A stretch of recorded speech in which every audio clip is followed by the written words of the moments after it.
o dia em que Bento XVI chorou e sua declaração foi censurada. Gente, eu sou o professor Emílio, você está na TV Nossa Senhora de Fátima. Esse vídeo é altamente importante para você entender os bastidores do Vaticano, onde o nosso Papa Bento XVI está aprisionado. Então assista até o fim para você entender, tá?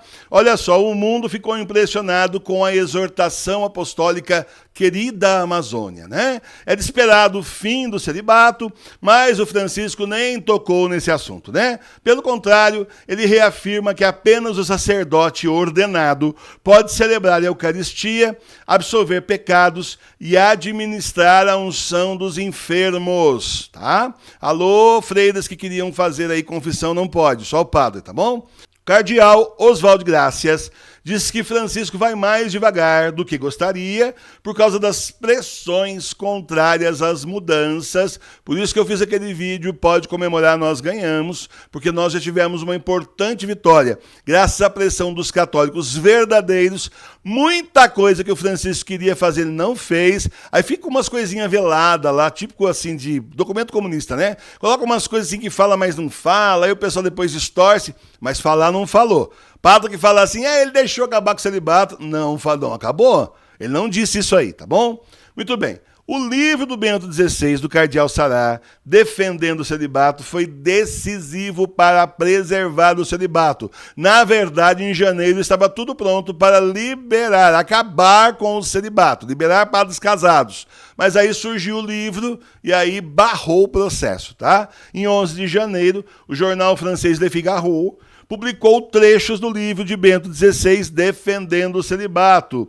O documento de Francisco, com o que ele aprovava o Sínodo da Amazônia, estava para ser publicado. E sim, o celibato ia acabar na Amazônia, pé na porta, dali para frente a destruição ia ser no mundo inteiro, turminha na Alemanha, no Sínodo da Alemanha, só esperando isso acontecer, Sínodo na Espanha, Sínodo também na Inglaterra, e por aí vai, sei lá mais quantos já marcaram por aí, né? O mundo católico ferveu e passou a pressionar o Vaticano pela manutenção do celibato. Agora vem a cronologia para você entender o dia que o Bento XVI chorou. Segunda-feira, dia 13 de janeiro, o Vaticano estava atordoado com a repercussão mundial do livro do Bento XVI. As redes sociais pegaram fogo, os trechos do livro correram por aí. Nós fizemos um vídeo aqui contando para você, um monte de gente no exterior também. E, enfim, pegou fogo o negócio, né? Já na terça-feira, dia 14, a tropa de choque do Vaticano, com o homem do dedinho à frente, lembra dele, começou o contra-ataque. A mídia vermelha mundial deu luzes a várias mentiras. Uma delas dizia que Bento XVI não sabia do livro, nunca viu a capa do livro e até pediu para tirarem seu nome do livro. Mentira, gente. Porque depois o cardeal Sará desmentiu isso aí profundamente. Aqui temos o homem do dedinho que trabalha para Francisco, mas é secretário particular do Bento XVI, falando em nome de Bento XVI, só que o Bento XVI nunca apareceu falando nada. Nunca levaram o microfone lá para ele falar que ele não sabia do livro, eu nunca vi nada, nunca falaram com ele. O homem do dedinho saiu falando e colocado na mídia como se fosse verdade, tá bom? Aí nós estamos agora na quarta-feira. O massacre contra o Bento XVI e contra o cardeal Sará foi enorme. Vocês não têm ideia da pressão. Na tarde de quarta-feira, 15 de janeiro, Francisco estava fazendo sua audiência geral semanal ao lado do homem do dedinho. Gente, eu não consigo falar o nome dele, não tem jeito, sai Gershon, eu não consigo falar. Do mosteiro de Mater Ecclesiae, que é a residência do Papa Emérito Bento XVI, o Bento XVI pegou o telefone pessoalmente e ligou para o cardeal Sará, tá? Livre ali do secretário em cima, pegou o telefone e ligou, tá bom? Primeiro ligou para a casa do cardeal, o cardeal não estava em casa. Daí o Bento XVI ligou para o escritório do cardeal e lá o cardeal Sará atendeu o telefone. Agora presta bem atenção nisso aqui. Bento XVI expressou cordialmente sua solidariedade a Sará, pelo massacre que ele também estava sofrendo. Cardeal Sará, mas também foi assim, massacrado nessa, tá bom? Bento XVI confidenciou que não entendia as razões de tanta agressão violenta e injusta. Nessa hora, Bento XVI chorou. E Sará chorou também. A ligação terminou com os dois em prantos. Pelo massacre que eles estavam sofrendo, que o Vaticano promoveu contra os dois na mídia internacional, injustos que eles são.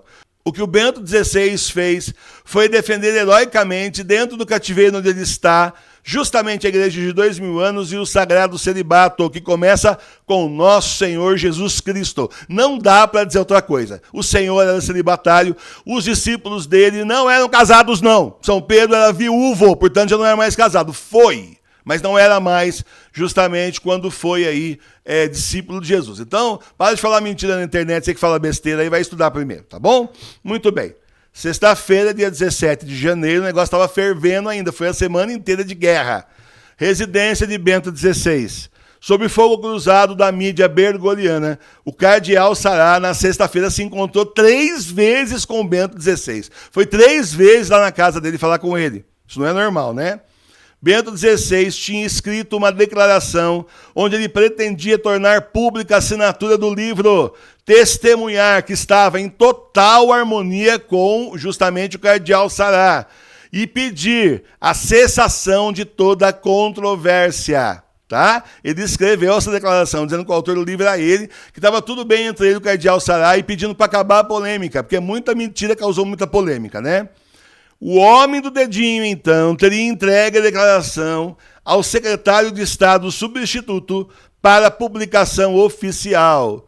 É razoável supor que ele informou que tinha essa declaração do Bento XVI, tanto para o seu superior direto, o cardeal Parolin, quanto também para o Papa Francisco, Papa entre aspas, né? Seja como for, o fato é que essa declaração nunca chegou a público. Ficou claro que Bento XVI precisava ser mais controlado dali para frente.